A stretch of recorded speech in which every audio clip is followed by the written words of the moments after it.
Hello. Hello. സാറിന് എന്നെ ഓർമ്മയുണ്ടോന്നറിയില്ല. ശില്പ. ആ മനസ്സിലായി. പ്രൈസുകാരി കുട്ടി. പിന്നെ ഒന്നുമില്ല, വിളിക്കാന്ന് പറഞ്ഞിരുന്നോണ്ട്.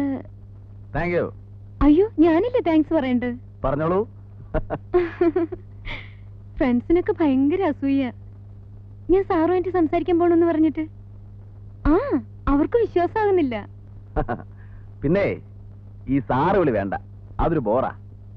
എനിക്ക് അതിനേക്കാൾ ബോറാണ്. ഒരു 2-3 വട്ടം കൂടെ സാറേന്ന് വിളിച്ചിട്ട് പയ്യെ വിളി അങ്കിൾ നാക്കാന്ന് വിചാരിച്ചിരിക്കായിരുന്നു ഞാനും. അയ്യോ, അങ്കിൾ വിളി അതിനേക്കാളും ബോറാണ്.